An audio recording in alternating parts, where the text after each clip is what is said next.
चाहे जितने दोष हों, हारना नहीं। हम आपको हृदय की बात कहते हैं। ऐसा कोई ना समझे कि 4 दिन की साधना से दोष सब नष्ट हो जाते हैं और वो महात्मा हो जाता है। भ्रम में मत रहना। जिसके तुम हो उसी की माया बहुत ऊंचाई तक इसका प्रवेश है। जहां गर्व करोगे वहीं तुम्हें माया अपना प्रभाव दिखा देगी। यहां से जो निकल पाया है वो बहुत दैन्य होके निकल पाया है। दैन्य के लिए माया मां हो जाती है। थोड़ा भी अहम वो माया के द्वारा जरूर बाधित होगा, बाधा उसके जीवन में पहुंच जाएगी। अहम बहुत कड़ुआ है। इसी से सब जीवित हैं, इसी अहम से। इसी अहम में सब सुखी अपने को मान रहे हैं। गर्व, यही अहम जब प्रभु के चरणों में लगेगा तब सुख का परिचय मिलेगा। इसीलिए सुख का परिचय नहीं मिलता। कल कहीं वो ज्ञान की बात कर रहे थे कि जब सब ब्रह्म ही है, ये बात सत्य है, तो फिर वो बहुत संतों की अवहेलना निंदा कर रहे थे। सब संतों, तब ये लग रहा था कि इसकी दुर्गति पक्की है। ये कौन से ज्ञान के भ्रम में भटक रहा है। कभी कभी अज्ञान को हम ज्ञान समझ लेते हैं। जैसे स्वप्न में देखा कि हम सो रहे थे और अब जग गए हैं, वो स्वप्न ही में देख रहा है। और अब मैं अमुक चेष्टा कर रहा हूं, लेकिन वो स्वप्न में ही देख रहा है, वो अभी जगा नहीं। और जब जगेगा तब उसे समझ में आएगा कि वो भी स्वप्न था। ऐसे ही अज्ञान है। किसी की भी निंदा आदि का दोष अंदर होना अज्ञान का प्रतीक है। ज्ञान में जब सर्वत्र ब्रह्म है तो निंदा स्तुति का कोई, और वही ब्रह्म मैं हूं तो निंदा स्तुति का कोई स्थान ही नहीं। बिना गुरु कृपा के वेदांत पढ़ लेने से कोई ज्ञानी नहीं हो जाता। ये महान वेदांती महापुरुष हैं जिनके वचन सुन रहे हो। कह रहे हैं यदि आप दोषा करो, वो तो हम कह रहे हैं मैं महापुरुष अपने को लेके बात करते हैं, तो भी आप चिंता मत करना। यदि गुण लेश ही ना, लेश मात्र भी गुण नहीं है तुम में, तो चिंता मत करो। सर्वाधमो, यदि सब अधमों में भी आप बड़े अधम हैं तो भी आप चिंता मत करो। दुर्लभ वस्तु कांक्षी, तुम्हारे हृदय में दुर्लभ प्रेम रस की आकांक्षा पैदा कर देगा। वृंदाटवी मुज्ज्वल भक्ति सारो, श्रीधाम वृंदावन आओ, वृंदावन का सेवन करो तो उज्जवल प्रेम लक्षणा भक्ति का प्रादुर्भाव हो जाएगा। भवामि पूर्णः, आप पूर्ण पुरुष हो जाएंगे, आप पूर्ण हो जाएंगे, आप तृप्त हो जाएंगे। जन्म जन्म की प्यास आपकी मिट जाएगी। जब भगवान सर्वत्र हैं तो हमको क्यों दर्शन नहीं देते। बहुत मंगलमयी ऐसी वृत्ति आ जाए जिसके अंदर कि जब हैं, कहा जा रहा है, रोज सुना जा रहा है, वासुदेवा सर्वमिति, भगवान वासुदेव ही सब रूप में हैं, श्री कृष्ण सब रूप में विराजमान हैं, तो वो मेरे को क्यों नहीं दिखाई देते। है तो सर्वत्र। बहुत सुंदर बात है, अगर आप इसे समझ लें, ध्यान से सुनना। भगवान ने जो ये श्लोक कहा, ये यथा माम प्रपद्यन्ते तास तथैव भजाम्यहम मम वर्तमान वर्तन्ते मनुष्या पार्थ सर्वशा। भगवान यहां कह रहे हैं कि मैं संसार में साक्षात विराजमान हूं, माया से ढका हुआ नहीं। साक्षात ज्यों कहते हुए सब भगवान बने हुए हैं। जैसे कुम्हार निर्माण करता है पात्रों का, तो कुम्हार अलग, चाक अलग, पात्र जिससे बने वो धातु अलग। लेकिन यहां ऐसा नहीं। यहां बनाने वाले भगवान, बनने वाले भगवान और मिटने वाले भी भगवान। वो अपने आप से अपने आप में लीन हो जाते हैं, अपने आप से अपने आप का विस्तार कर देते हैं। तो मुझे क्यों नहीं दिखाई दे रहे। जब साक्षात भगवान है, बहुत सुंदर है, अगर समझ जाओगे तो अभी आनंद आ जाएगा, मुझे क्यों नहीं दिखाई दे रहे? तो कह रहे भगवान के रूप में तुम देखना कहां चाहते हो? अपने को शरीर मान करके अपने लिए जो जो चाहिए वो देख रहे, तो भगवान उसी रूप में आपके पास है। आपने भगवान को भगवान के रूप में कब देखना चाहा? ये प्रश्न अपने अंदर, फिर उत्तर तुम्हें मिल जाएगा, इसीलिए नहीं दिखाई देते। सर्वत्र भगवान है तो मुझे क्यों नहीं दिखाई दे रहे? बोले सब कुछ स्वयं भगवान बने हैं, पर हमने अपने को स्त्री मानकर, पुरुष मानकर, शरीर मानकर अपने लिए जो प्रिय है, भोग प्रिय है, वस्तु प्रिय है, पद प्रिय है, सामान जो जो, तो मेरे भगवान वही वही आपके सामने रूप रख के आ रहे हैं और आप देख रहे हैं। मुझे घड़ी की आवश्यकता है, तो ये घड़ी साक्षात श्री कृष्ण है, न ये पहले थी न बाद में रहेगी, वर्तमान में वही है जो पहले थे और बाद में रहेंगे, बीच में भी वही है, पक्का। उनकी दर्शन वृत्ति तुम्हारे अंदर नहीं है, तुम्हारे अंदर है वस्तु, व्यक्ति, स्थान के रूप की, सानिध्य की। तो तुम्हारे पास जो जो वस्तु, व्यक्ति, स्थान हो, स्वयं श्री कृष्ण बने हुए हैं, पर तुमने कभी श्री कृष्ण नहीं माना। तुमने पत्नी माना, पति माना, पुत्र माना, वस्तु माना, पदार्थ माना, घर माना, दृश्य माना, इसीलिए भगवान तुम्हारे नेत्रों में रहते हुए भी दिखाई नहीं दे रहे। हम भगवान के द्वारा विस्तृत किए हुए अपने स्वरूप को, भगवान ने अपने स्वरूप को, हम उसे नहीं देखना चाहते, हम अपनी चाह वाली वस्तु चाहते हैं। जो चाह करोगे हरि उसी रूप में आपको। जैसे आप जब किसी महापुरुष का प्रभाव सुनते हैं तो लगता है ऐसा कैसे हो सकता है, तो आपको बताएं, ये सब कुछ भगवान बने हुए। जे भी तन्मय होकर वो सोचता है, जितनी तन्मय, कि अब इसकी जगह ये होना चाहिए, तो भगवान ये था, माम प्रपद्यन्ते तास्ततयो भजाम्यहम्। भगवान उसी समय उसी रूप का त्याग करके वो रूप धारण कर लेते जो वो संकल्प किया। अब आपको दिखाई दे रहा है अभी तो माइक रखा था और अभी यहां अमुक वस्तु आ गई, ये तो बड़ा चमत्कार। ये चमत्कार नहीं है, ये तन्मयता है। आप में कौन सी सिद्धि है, लेकिन आप जो चाह रहे हैं भगवान वही रूप रख रहे हैं। बहुत सुंदर बात है, ये शायद आप समझ पाए।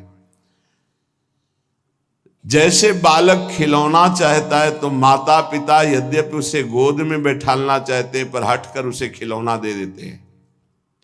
ऐसे ही परम दयालु भगवान यद्यपि अपने को प्रदान करने के लिए तुम्हें मानव जन्म दिया, पर तुम्हें खिलौना चाहिए, विविध प्रकार के खेल खेलने के लिए, तो उन्हीं खिलौनों के रूप में श्री भगवान आ जाते हैं। आज तुम जिनसे जो बर्ताव कर रहे हो सीधे भगवान से कर रहे हो, किसी और से नहीं कर रहे। अगर हमारे अंदर चाह मिट जाए तो भगवान कभी भी भोग और वस्तु के रूप में तुम्हारे सामने नहीं, बनावटी रूप नहीं धारण करेंगे, सच्चिदानंद रूप से प्रकाशित हो जाएंगे। गोस्वामी जी ने इसी बात को दोहे में कहा, जाहि न चाहिए कबहु कछु, तुम सन सहज स्नेह, बसहु निरंतर तासु उर, शोराउर निज गेह। जिसे कभी कुछ नहीं चाहिए उसके हृदय में निरंतर भगवान का वास होता है, गुप्त रूप से नहीं, प्रकट रूप से। तो जिधर देखता है उसे जड़ चेतन जग जीव जत सकल राम मैं जाने। भगवान बड़े कृपालु हैं। जो भगवान पर श्रद्धा रखते हैं वो तो कृपा का अनुभव करते हैं, पर जो भगवान की निंदा करते हैं भगवान उन पर वैसे ही कृपा करते हैं जैसे श्रद्धा रखने वाले पर कृपा करते हैं। जीव का दुर्भाग्य है कि वो भगवान के आकर्षण से रहित होकर के भोगों के आकर्षण में है। तो भगवान भोग रूप बन करके हैं, क्योंकि जब वासुदेवा सर्वम सिद्धांत है, वैसे परम सत्य सिद्धांत वासना वासुदेवस्य वासितम भुवनत्रयम् सर्वभूत निवासोस्मि वासुदेव नमोस्तुते। जीव का दुर्भाग्य है कि वो इच्छा कर रहा है, अगर इच्छा भोगों की त्याग दे तो अभी सब भगवान ही भगवान बने हुए ये अनुभव में आ जाए, सच्ची बात, और वो जीवन मुक्त हो जाए। भगवान में आकर्षण भगवत भाव से हो जाए तो यही भगवान बने हुए अनुभव में आ जाएगा। जब भगवान में आकर्षण भोग भाव से हो रहा है तो भगवान भोग रूप से आ रहे हैं, व्यक्ति रूप से आ रहे हैं, पदार्थ रूप से आ रहे हैं। राग द्वेष की वृत्ति तो भगवान में राग द्वेष की वृत्ति हम कर रहे हैं, ये भगवान ही है चराचर जगत। जब भक्त भगवान की तन्मयता में भूल जाता है सब कुछ, तो भगवान सब कुछ भूल करके वैसा ही प्यार उससे करते हैं। जैसे विदुरानी जी भगवान के आकर्षण में भूल गई, तो भगवान भी विदुरानी के प्रेम आकर्षण में भूल गए। विदुरानी जी छिलका खवा रहे हैं, भगवान छिलका पा रहे हैं। ये यथा माम प्रपद्यन्ते तास तथैव भजाम्य हम। आस्तिक से आस्तिक व्यक्ति पर जैसे भगवान स्नेह कृपा दुलार करते हैं, ऐसे नास्तिक से नास्तिक पर भी करते हैं। ऐसा नहीं है कि नास्तिक भस्म हो जाएगा, वो पृथ्वी में ही रहेगा, वायु उसको मिलेगी, आकाश उसको अवकाश देगा। ये सब भगवान की व्यवस्था, कितने कृपालु हैं। अगर जीव शरीराभिमानी ना होकर के भगवान के आकर्षण में आ जाए तो अभी उसको परमानंद की प्राप्ति हो जाए। ये जो सत्संग हो रहा है आकर्षण पैदा करता है भगवान की तरफ। जब भगवान ने बताया मुझे जिस भाव से स्वीकार किया जाता है मैं उसी भाव से उसके अनुभव में आता हूं, ये था माम प्रपद्यन्ते तास तथैव भजाम्यहम्। ध्यान रखना, आज आप पुत्र भाव, पत्नी भाव, संसार भाव, तो भगवान ये अनुभव करा रहे हैं संसार भाव। और अभी ये भाव अंदर से निकल जाए, भजन और सत्संग के प्रभाव से भगवत भाव आ जाए, तो तुम पत्नी में देखोगे मुस्कुराते हुए श्री कृष्ण, तुम पुत्र में देखोगे मुस्कुराते हुए श्री कृष्ण। जैसे नामदेव जी ने कुत्ते में देखा भगवान विट्ठल, भूत में देखा भगवान विट्ठल। तो ये क्यों ऐसे करुणा में भगवान का लोग आश्रय क्यों नहीं ले पा रहे? जब भगवान इतने कृपालु हैं कि नास्तिक से नास्तिक पर भी कृपा करते हैं, तो लोग भगवान का भजन क्यों नहीं करते? अनन्य क्यों नहीं हो जाते भगवान श्री कृष्ण के? निरंतर भगवान श्री कृष्ण की आराधना क्यों नहीं करते? क्यों भटक रहे हैं? जब इतने कृपालु भगवान हैं तो सब कोई क्यों नहीं भजन करता? तो भगवान उत्तर दे रहे स्वयं, कांक्षन्तः कर्मणां सिद्धिं यजन्त इहि देवताः क्षिप्रं हि मानुषे लोके सिद्धिर्भवति कर्मजः। ये चाह भटका रही है, ध्यान रखना। कांक्षन्ता, कामना, चाह। बस ध्यान दीजिए, परमार्थ भगवत स्वरूप, ब्रह्म स्वरूप माया। ब्रह्म स्वरूप माया के मार्ग में चल रहे हैं, इसकी पहचान चाह। एक शब्द में, अभी आप माया के मार्ग में हैं, पहचान चाह। किसकी? भोगों की, शरीर सुख की, नाना प्रकार के लौकिक चाह। तो आप माया पथ के पथिक हैं। कांक्षंता, आकांक्षा। परमार्थ का पथिक चाह, दोनों में चाह। चाह श्री भगवान के भजन की, चाह भगवान के दर्शन की, चाह संसार से मुक्त हो जाने की, चाह प्रिया प्रीतम की श्रीअंग सेवा की। दोनों में चाह है, ध्यान रखना। एक चाह परम दुर्लभ परमार्थ की, और एक चाह जिसमें अनंत जीव फंसे हुए प्रवाहित होते चले जा रहे हैं, उसी की बात भगवान कह रहे हैं कि मेरी शरण में क्यों नहीं हो पाता। मैं इतना करुणामय हूं फिर भी मेरी शरण में क्यों नहीं हो पाता।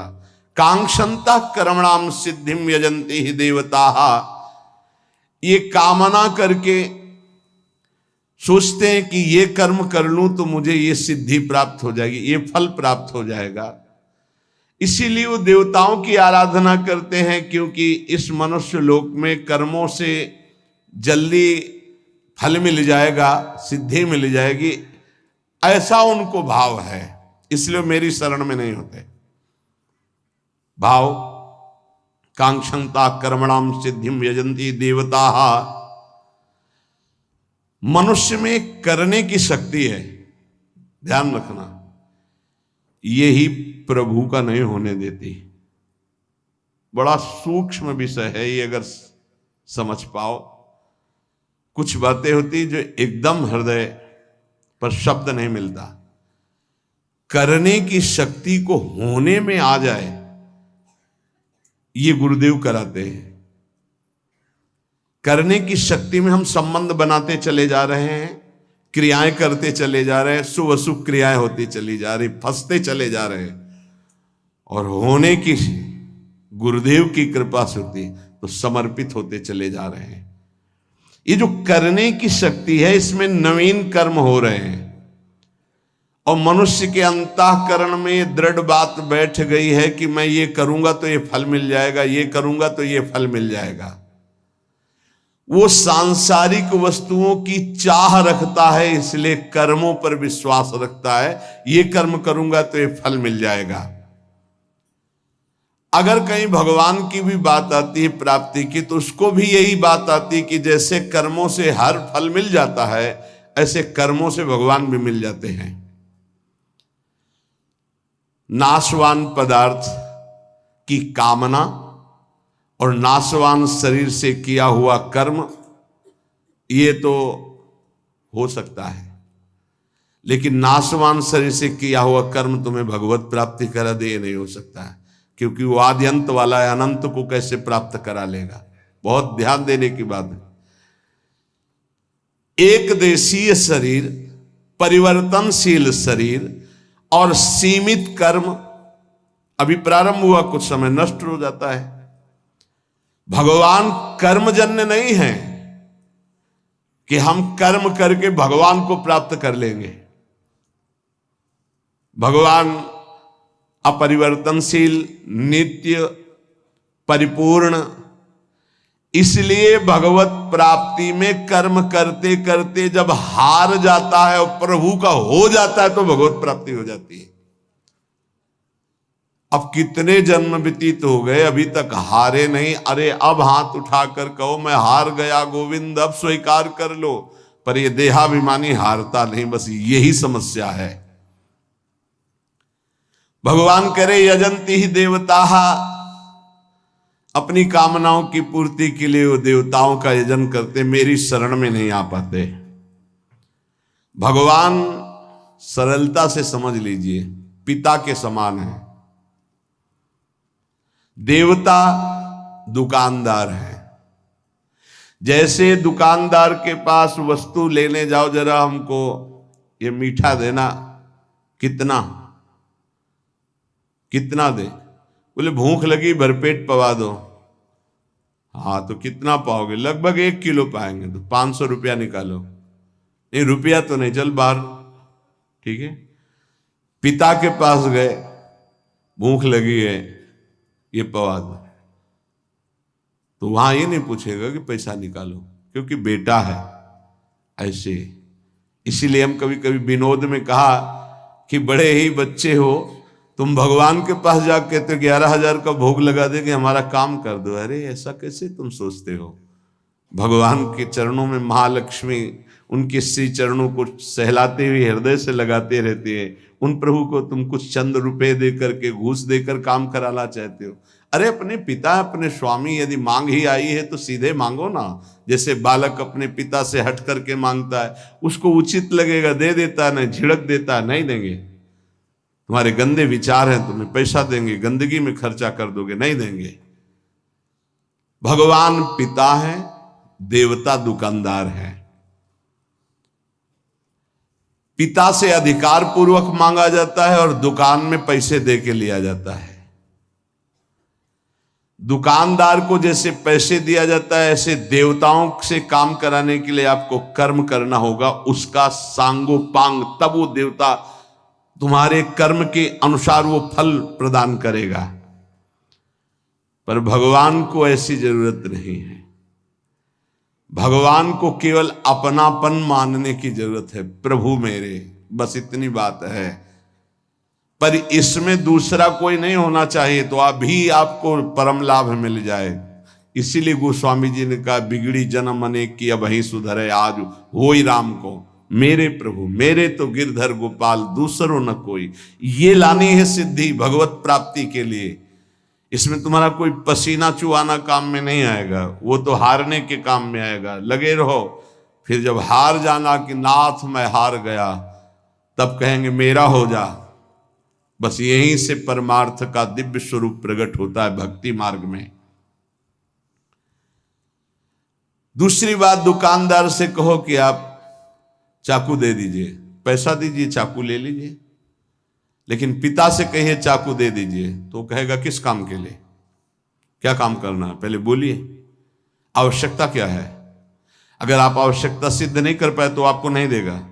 लेकिन दुकानदार आवश्यकता नहीं पूछेगा, आपको चाकू दे देगा। आप अहित कर लो अपना, वो तुम जानो। ऐसे देवता हैं हमारे, भगवान ऐसे नहीं है। मांगोगे, अगर आवश्यकता सिद्ध होती है तो ठीक है। अगर उनको लगता है कि दुख भोग कर ये हमारी तरफ बढ़ेगा तो नहीं देंगे, भोग दुख और मेरी तरफ बढ़ और अपना परम कल्याण कर। लेकिन देवता ऐसा नहीं। अगर आपने सकाम अनुष्ठान किया है तो आपका हित हो, वही तो इससे मतलब नहीं वो वस्तु आपको दे देंगे जैसे दुकानदार दे देता है।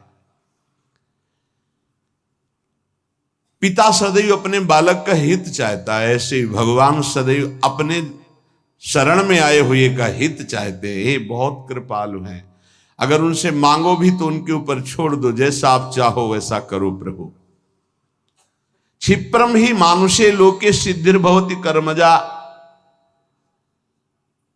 ये जितनी भोग भूमियां हैं, जितने भोग के लोक हैं, जितनी भोग वस्तुएं हैं, मनुष्य चाहता है मैं कर्म करके इन्हीं भोगों को भोगूं। कृपा निधान भगवान ऐसा नहीं होने देते। तुम्हें मनुष्य शरीर मिला है मेरी प्राप्ति के लिए, जीवन मुक्त होने के लिए, तुम फिर फंसने वाली बात मांगते हो। इसीलिए भगवान जल्दी भोगों की, कामनाओं की बात नहीं सुनते। तो लोग क्या करते हैं, भगवान का आश्रय न लेकर देवताओं का आश्रय ले लेते, क्योंकि उनको इससे कोई मतलब नहीं कि तुम्हारा कल्याण होगा कि नहीं होगा। उसके अनुष्ठान करो और वो तुम्हें फल प्रदान कर देगा।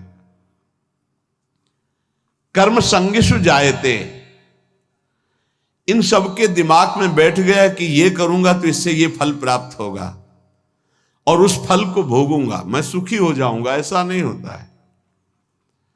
चाहे जितना आपको वैभव मिल जाए, चाहे जो पद मिल जाए, सुखी नहीं हो सकते। सुखी तभी होगे जब मन को सच्चिदानंद में लगा दोगे। इसके अलावा और कोई सुख का उपाय नहीं है। ये कई बार चर्चा में हो चुका है। मन विश्राम तभी पाएगा जब सच्चिदानंद प्रभु में जुड़ेगा। ये प्रकृति में कभी विश्राम प्राप्त ही नहीं कर सकता। तो ये जो लोग कर्मों के द्वारा प्राप्त होने वाले फल, देवताओं की आराधना के द्वारा प्राप्त होने वाले नाशवान फल हैं, ये इसी में आसक्त रहते हैं, भगवान की तरफ नहीं बढ़ते हैं। भगवान ने कहा कि यदि कर्म ही करना है तो अपनी जो धर्म सीमा के अंतर्गत है वो कर्म करो, मेरे को समर्पित कर दो, तो इससे भी तुम्हारा कल्याण हो जाएगा। चातुर्वर्णम मया सृष्टम गुणकर्म विभागशः तस्य कर्तारमपि माम विद्य कर्तारमव्ययम् न माम कर्माणि लिम्पन्ति न मे कर्म फले स्पृहा इति माम योऽभिजानाति कर्मभिर् न सबध्यते। भगवान कह रहे हैं मेरे द्वारा ये चारों वर्ण की व्यवस्था की गई है। पूर्व जन्म के कर्मानुसार मैं इन चारों वर्णों में जन्म देता हूं। ये मेरे द्वारा की गई व्यवस्था है। कलयुग में नहीं चलेगी, कलिकाल इसे भंग कर देगा, क्षीण कर देगा। युग धर्म का प्रभाव होता है। चारों वर्णों की रचना मेरे द्वारा की गई है, पूर्व जन्म के तप, भजन, साधन, कर्म के अनुसार उसका जन्म वर्ण व्यवस्था में होता है। सृष्टि का रचनाकार आदिकर्ता मैं हूं, क्योंकि मेरे से ब्रह्मा और ब्रह्मा से मनुष्यरूपा आदि सब सृष्टि का विस्तार, तो आदिकर्ता मैं हूं। मैंने रचा है ये चार वर्ण। मुझ अविनाशी परमेश्वर को इन सब का प्रादुर्भाव करने वाला होने पर भी अकर्ता ही जान, कारण कि कर्म फल में मेरी कोई आसक्ति नहीं है। मुझे कभी कोई कर्म बांध नहीं सकता है। इस प्रकार जो तत्व से मुझे जान लेता है वो कर्मों में कभी नहीं बंधता है।